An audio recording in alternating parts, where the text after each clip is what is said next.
जय हिंद साथियों। एक बार फिर से आप सभी का हमारे चैनल में स्वागत है। आज की क्लास में हम जीके के प्रैक्टिस सेट नंबर 23 को सॉल्व करने वाले हैं, जो कि आपकी एग्जाम की तैयारी के लिए बहुत ही इम्पोर्टेंट होने वाले हैं। इसलिए आप इन सभी क्वेश्चंस को ध्यान से जरूर देखें। तो आइए स्टार्ट करते हैं क्वेश्चन नंबर 1 से। भारत की सबसे चौड़ी नदी कौन सी है? यमुना, गंगा, सरस्वती, ब्रह्मपुत्र। इनमें से कौन सी नदी भारत की सबसे चौड़ी नदी है? तो सही जवाब हो जाएगा ब्रह्मपुत्र। ब्रह्मपुत्र भारत की सबसे चौड़ी नदी है और गंगा भारत की सबसे लंबी नदी है। तो अगर सबसे लंबी नदी का क्वेश्चन आएगा तो वो गंगा, और अगर चौड़ी नदी का क्वेश्चन आएगा तो ब्रह्मपुत्र। नेक्स्ट क्वेश्चन है, स्वतंत्रता, समानता और बंधुत्व किस क्रांति का नारा था? अमेरिकी क्रांति, फ्रांसीसी क्रांति, रूसी क्रांति, हरित क्रांति। इनमें से किस क्रांति में नारा दिया गया स्वतंत्रता, समानता और बंधुत्व? तो सही जवाब है फ्रांसीसी क्रांति। फ्रांसीसी क्रांति में नारा दिया गया था स्वतंत्रता, समानता और बंधुत्व, और ये क्रांति 1789 में शुरू हुई थी। नेक्स्ट क्वेश्चन है, राज्यपाल की नियुक्ति के लिए न्यूनतम उम्र क्या है? 25 वर्ष, 30 वर्ष, 35 वर्ष, 40 वर्ष। राज्यपाल की नियुक्ति के लिए न्यूनतम उम्र सीमा क्या है? तो सही जवाब है 35 वर्ष। राज्यपाल, उपराष्ट्रपति और राष्ट्रपति, इनकी नियुक्ति के लिए न्यूनतम उम्र 35 वर्ष है। नेक्स्ट क्वेश्चन है, किस संविधान संशोधन के माध्यम से पंचायती राज व्यवस्था की स्थापना की गई? 43वां, 56वां, 70वां या फिर 73वां? इनमें से 73वें संविधान संशोधन के माध्यम से पंचायती राज व्यवस्था की स्थापना की गई थी। नेक्स्ट क्वेश्चन है, टी शब्द का संबंध किस खेल से है? Cricket, tennis, football, golf. T शब्द किस खेल से संबंधित है? तो सही जवाब है गोल्फ। टी शब्द का संबंध गोल्फ से है। गोल्फ में बॉल को जहां पर हम लोग इंटर कराते हैं, इसको टी कहा जाता है। नेक्स्ट क्वेश्चन है, काकरा परमाणु विद्युत घर कहां पर स्थित है? रावतभाटा, बुलंदशहर, सूरत या फिर महाराष्ट्र। इनमें से किस शहर में काकरापारा परमाणु विद्युत घर स्थित है? तो सही जवाब हो जाएगा सूरत में। नेक्स्ट क्वेश्चन है, भारतीय अनुसंधान रिएक्टर ध्रुव कहाँ स्थित है? महाराष्ट्र, तमिलनाडु, कर्नाटक, केरल। ध्रुव इनमें से कहां पर स्थित है? तो सही जवाब हो जाएगा महाराष्ट्र।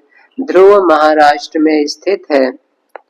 नेक्स्ट क्वेश्चन है, प्रोड्यूसर गैस किन गैसों का मिश्रण होता है? कार्बन मोनोऑक्साइड और नाइट्रोजन, मेथेन और नाइट्रोजन, मेथेन और हाइड्रोजन, कार्बन डाइऑक्साइड और नाइट्रोजन। तो इनमें से प्रोड्यूसर गैस मिश्रण है कार्बन मोनोऑक्साइड और नाइट्रोजन गैस का। तो N2+CO इसको कहा जाता है प्रोड्यूसर गैस। साथ में याद रखेंगे H2+CO इसको कहा जाता है वाटर गैस। तो अगर जल गैस की बात आएगी तो CO+H2 और प्रोड्यूसर गैस की CO+N2। नेक्स्ट क्वेश्चन है, मुस्लिम धर्म का उदय कहाँ हुआ था? भारत, फिलिस्तीन, सऊदी अरब, ईरान। इनमें से किस देश में मुस्लिम धर्म का उदय हुआ? सही जवाब है सऊदी अरब। सऊदी अरब में मुस्लिम धर्म का उदय हुआ था। नेक्स्ट क्वेश्चन है, सिंधु घाटी सभ्यता का पत्तन शहर कौन सा है? पत्तन अर्थात जहां पर बंदरगाह हो, बंदरगाह शहर कौन सा है? सिंधु घाटी सभ्यता का बंदरगाह शहर कौन सा था? हड़प्पा, मोहनजोदड़ो, कालीबंगा, लोथल। तो इनमें से लोथल सिंधु घाटी सभ्यता का बंदरगाह शहर है और ये गुजरात में स्थित है। गुजरात। नेक्स्ट क्वेश्चन है, सबसे छोटा महासागर कौन सा है? प्रशांत महासागर, अटलांटिक महासागर, हिंद महासागर, आर्कटिक महासागर। इनमें से सबसे छोटा महासागर है आर्कटिक महासागर। नेक्स्ट क्वेश्चन है, खानवा का युद्ध किस वर्ष हुआ था? 1526, 1527, 1529, 1556। खानवा का युद्ध हुआ था बाबर और राणा सांगा के बीच। बाबर और राणा सांगा, और ये युद्ध हुआ था 1527 में। तो दोनों बातें ध्यान में रखेंगे। खानवा का युद्ध 1527 में बाबर और राणा सांगा के बीच हुआ था।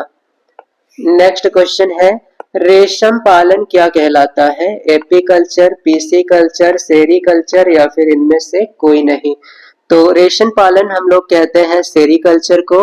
एपीकल्चर कहा जाता है मधुमक्खी पालन को। मधुमक्खी पालन को एपीकल्चर कहा जाता है और पीसीकल्चर कहा जाता है मत्स्य पालन को।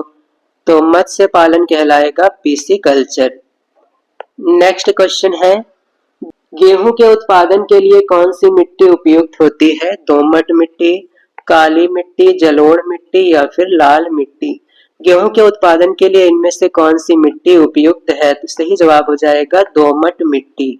काली मिट्टी उपयुक्त होती है कपास की खेती के लिए। तो कपास के लिए काली मिट्टी, गेहूं के लिए दोमट मिट्टी।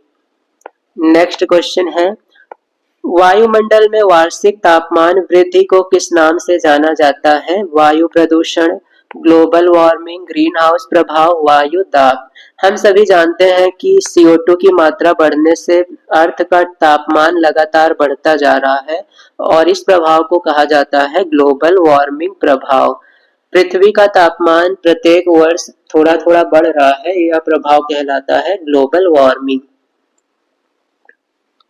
नेक्स्ट क्वेश्चन है, चंबल नदी पर स्थित जलाशय को किस नाम से जाना जाता है? गोविंद सागर, कृष्ण सागर, गांधी सागर या फिर अरब सागर। चंबल नदी पर स्थित जो जलाशय है उसे हम लोग कहते हैं गांधी सागर। नेक्स्ट क्वेश्चन है, बच्चे का लिंग निर्धारण किसके गुणसूत्र से होता है? तो ये क्वेश्चन भी बहुत इंपॉर्टेंट है। पिता से, माता पिता से या फिर इनमें से किसी से नहीं। तो बच्चे के लिंग का गुणसूत्र का निर्धारण पिता के गुणसूत्र से होता है। नेक्स्ट क्वेश्चन है, बियोनस मैडोना पेंटिंग किसने बनाई है? Pablo Picasso, Leonardo da Vinci, Salvador दाली या फिर क्लाद माने। इनमें से किसने बियोनस मैडोना पेंटिंग बनाई है? तो सही जवाब है सैल्वाडोर दाली। इन्होंने बियोनस मैडोना पेंटिंग बनाई है। नेक्स्ट क्वेश्चन है, रघुपति राघव राजा राम के संगीतकार के रूप में किसे जाना जाता है? Digambar, Vishnu Paluskar, RD Burman, Bappi Lahiri, AR Rahman. किसे रघुपति राघव राजा राम के संगीतकार के रूप में जाना जाता है? तो सही जवाब है दिगंबर विष्णु पलुस्कर। नेक्स्ट क्वेश्चन है, प्रसिद्ध कार्टूनिस्ट RK लक्ष्मण का संबंध किस समाचार पत्र से था? Hindustan times, India Nav Bharat Times, Times of India. RK Laxman इनमें से किस समाचार पत्र से संबंधित है? तो सही जवाब हो जाएगा Times of India. RK Laxman Times of India से संबंधित हैं। इस प्रकार से ये थे आज के टॉप 20 क्वेश्चंस जो आपके लिए बहुत ही इंपॉर्टेंट है। आप इन सभी क्वेश्चंस को अच्छे से लर्न करें और साथ ही साथ अगर आप चैनल पर नए हैं तो चैनल को सब्सक्राइब और वीडियो को लाइक जरूर करें।